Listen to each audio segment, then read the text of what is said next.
What's up mga kabonsay? Welcome po sa channel ko guys sa today's vlog. So dito ako ulit sa Angono, dito sa barracks po ng grupong Art Capital Bonsai Club mga kabonsay. So pasensya na kayo sa huling mga vlog ko na yung field trip ng anak ko sa Subic sa Paris. So in-upload ko lang sa YouTube channel ko para hindi mawala yung memories mga kabonsay. So ngayon, bonsai vlog ulit, bonsai vlog. Ito na yung mga hinihintay ninyo mga kabonsay. Bonsai vlog ulit tayo mga kabonsay. Pero syempre bago tayo sa yung video, ay kailangan mo din puso kay intro o kaya intro. Pasok!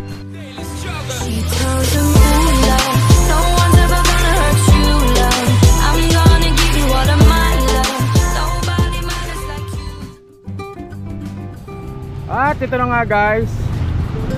So ito yung ginawa. Kailan mo ginawa master ang kahapon? Kahapon. Ano, dinugtungan ng bato? Hanggang dito lang dapat, dati. So ito yung kanino kay Sir Eric to. Ito yung banyan ni Sir Eric Halandoon ng grupong Kabusoso. Yan, yung mga shoutout po dyan sa Kabusoso Club. Diyan po sa Cavite mga kabosay. So kay Sir Eric to. So ang ginawa nila dito mga kabosay, dinugtungan po ito ng limestone. So ito yung mga dinugtong nila. So bali hanggang dito lang yan. So dinugtungan nila para medyo maging proportion. Kasi sobrang laki na nung banyan. Hindi na proportion dun sa limestone mga kabosay. Kaya ang ginawa ni Master Romy Coas, dinugtungan po ng limestone dito sa ilalim para bumagay siya o mag-proportion siya mga kabosay. Kasi sobrang laki na nung banyan. So ayan o, laki. Kaya kataba guys. Ayan. Cascading din to, semi-cascade rock clasping mga kabonsay. Ayan. So ang gagawin ngayon, lalagyan ng ano yung putik? Clay soil. Tapos lalagyan po ng dry moss. So yan. So medyo win-workshop to ni Master Romy Coas. Yan.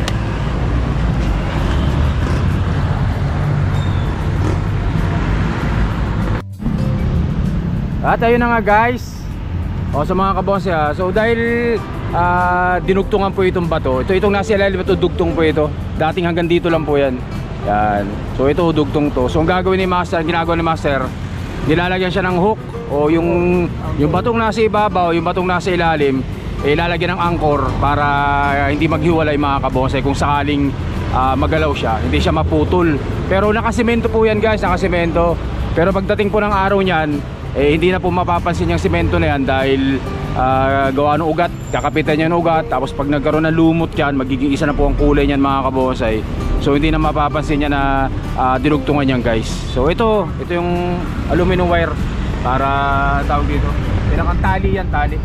Yung bato sa ibabaw tsaka yung bato sa ilalim, tatalian yan mga kabonsay. So yung iba siguro hindi ganito yung proseso ng ginagawa nila, pero kay Master ganito yung ginagawa niya guys.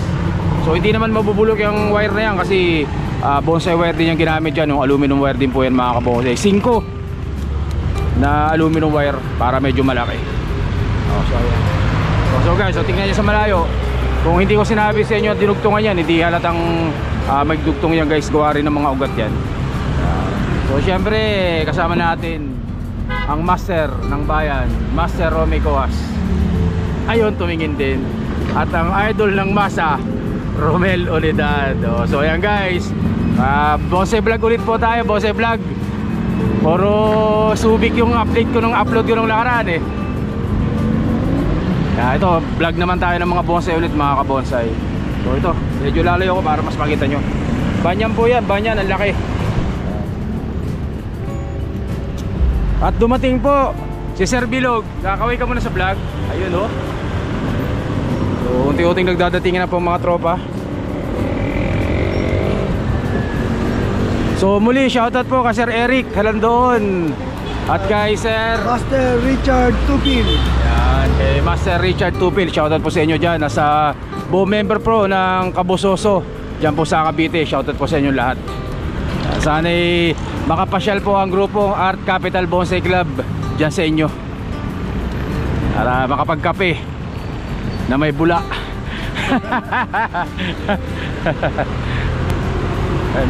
So sabi ni Master Romy, itong halaman na to almost 7 years na po mga kabonsay.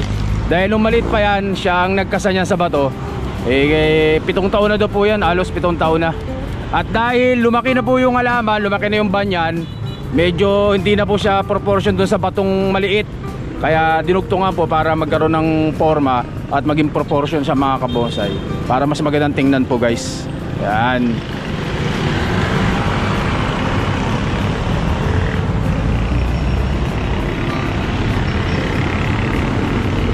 Oh, so ito guys, oh. Oh, so mga kabonsai yan, oh. So yan yung alambre dito, tinagos dito sa ilalim, tapos hanggang doon sa kabila, tapos tatali yan doon para maipit. Sir, magandang umaga po. Laki oh, 7 taon. Okay, sir. Okay lang po. Tingin-tingin po. Opo, sige po. Marami nyo po alam. Saan po kayo? Sir, ang pangalan mo sir? Norman po. Norman, taga saan po kayo? Antipolo po. Antipolo. May bisita po tayo, Sir Norman ng Antipolo. Yan, kaway po sa vlog sir. I will be reviewer. Yan. Salamat po, salamat. So pumasya si sir, tingin-tingin ng mga halaman dito. Sir, tingin-tingin tayo dyan para ano, medyo mainit nga lang.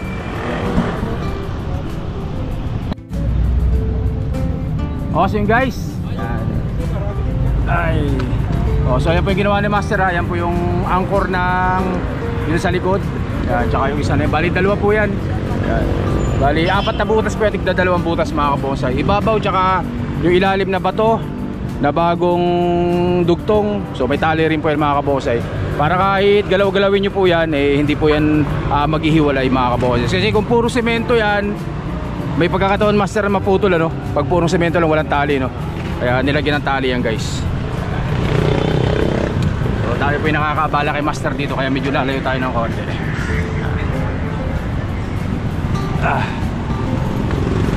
So tapos yung ugat niyan, syempre aayusin yan.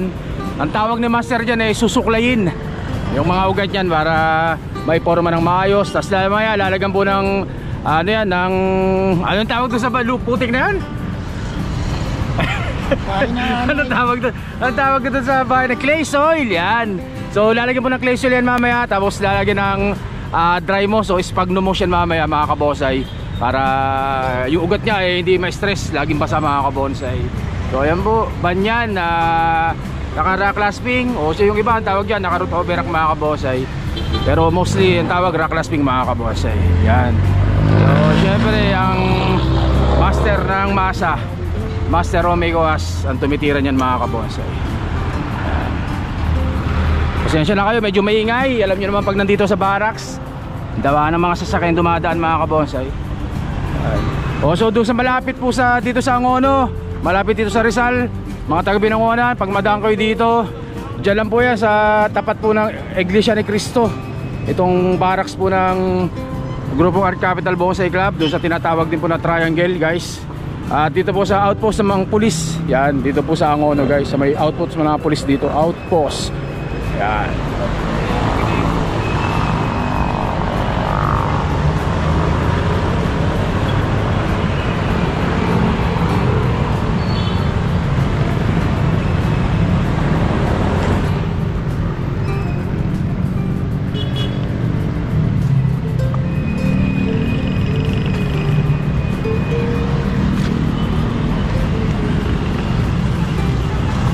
Tapos lalagyan na Master mamaya ng putik. Lamos lang yan. Tapos didikit na nung ano, moss. So mamaya papakita ko sa inyo guys kung paanong prosesong gagawin pa ni Master dito.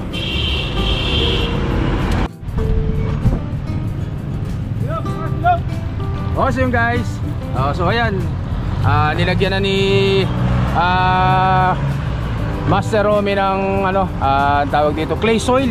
So ayan po yung clay soil na yan. So hinalamusan lang ng clay soil yung mga naka-expose sa ugat. So yung ugat na yan po mga kabosay, yan po yung nakalubog dati doon sa training pot nya. Inangat, kailangan lagyan po ng dry moss para hindi po ma-stress masyado yung mga ugat na yan mga kabonsai. So inuna muna yung putik para dumikit dyan yung moss mga kabonsai.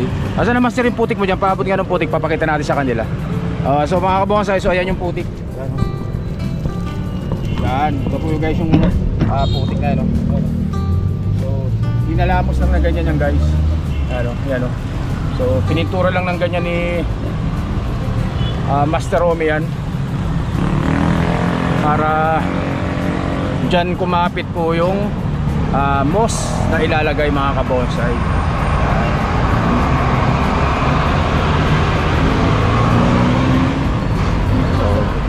So ayan po yan, ayan. So ito naman didikitan ng dry moss ni Master po yan mga kabonsay. Ayan. So 7 years in training. Itong ano po ito, banya na rock clasping mga kabonsay, napakaganda. So ganyang kataba mga gayo. Gabaraso ang laki. Yan, gabaraso ang laki niyan guys. Tapos ito yung mga sanga niya, oh. Yung press niya, sobrang laki.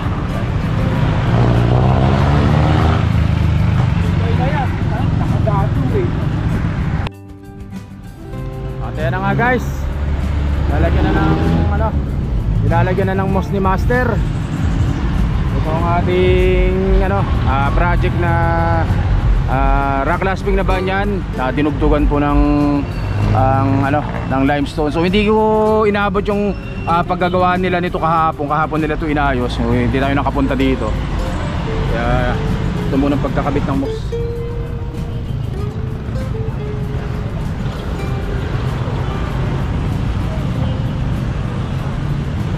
Ayan guys, so ganyan po, importante rin po yung may moss.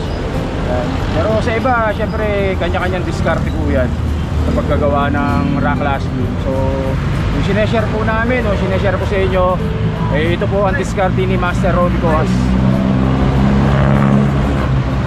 Ano na yan? Oo, pinagalan bisita. Wala kulong yun, makangalay ka. Doon na yun, dyan.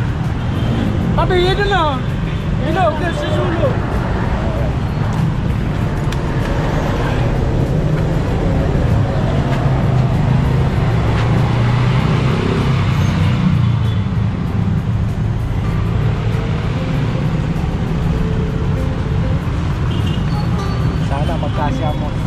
Sana magkasya, no?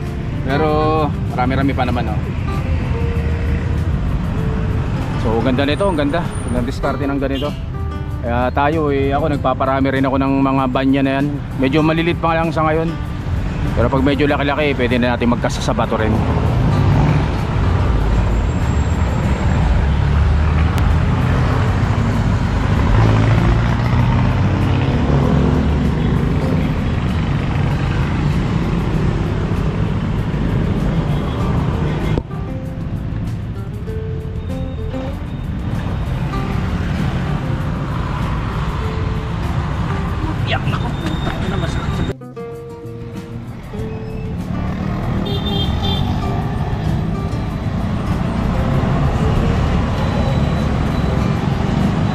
Puting naman, pagpakapit lang sa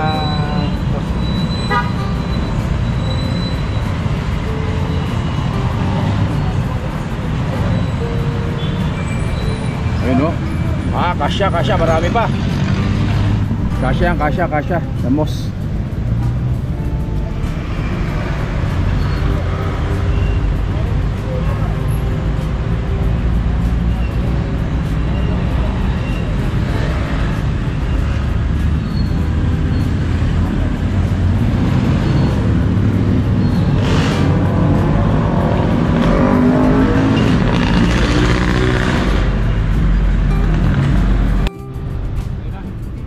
At ito na nga guys. So ayan. So nalagyan na ni Master Romy ng clay soil, nalagyan na ng moss, dry moss. So tinalian po ng sinulid yung mga kaboss. Lalapit natin para makita nyo. So ayan po yung mga taling sinulid.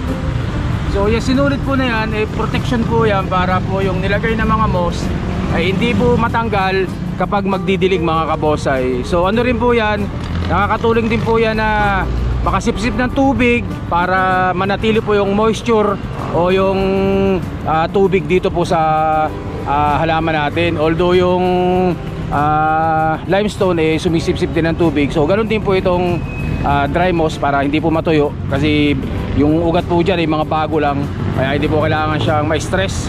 Baka po matuyo kapag walang mga moss o walang putik mga kabosay, kaya po nilagyan po yan mga kabosay. So protection din po yan para hindi po matanggal po yung mga nilagay na putik, nilagay na moss, kaya tinalian po na sinulid mga kaboss. So ayan po, tapos na po yung project ni Master Romy Cohas na rock lasting na banyan. So ayan po guys, napakaganda ng itsura. So hindi po halata na dinugtungan po ng limestone yan mga kabonsai. So pagtagal po nyan, hindi na po mahalata na may dugtong yan mga kabonsai na limestone. Yan. So ito po ay kay Sir Eric Halandoon ng Cavite. So shoutout po kay Sir Eric dyan ng Cavite. Yeah, shoutout po sa inyo lahat dyan, nasa member po ng Kabusoso. Shoutout po sa inyo lahat mga kabonsai. So ayan po guys, napakaganda. So ayan po dito. Quality na rock lasting.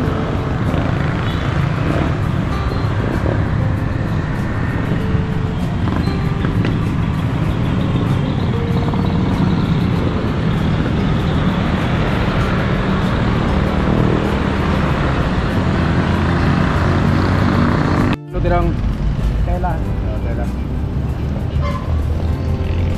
So yun na nga guys.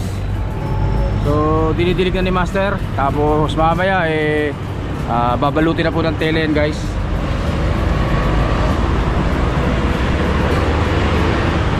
Para mapanatili yung moisture ng ating bagong gawang pagdudugtong ng ng tawag dito, limestone.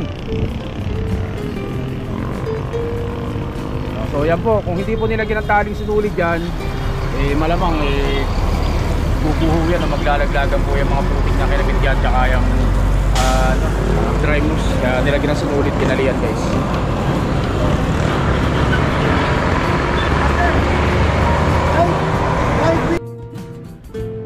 So yung guys, hanggang dito lang po na yung vlog natin. So abangan nyo, puro dire-diretso, puro bose vlog naman ang gagawin natin. So shoutout ulit kay Sir Caballega ng Antipolo. So siguro mga next 2 weeks o 1 week nasa garden naman nila kami. May ibo-workshop si Master Romy. Kaway ka muna dyan. Yan, siyempre kasama natin ang idolong masa, Romel Unidad mga kabosay. So yung guys, hanggang dito lang po muna. Stay safe. Siyempre God bless us all po mga kabosay. Maraming salamat po sa inyo lahat. Thank you po.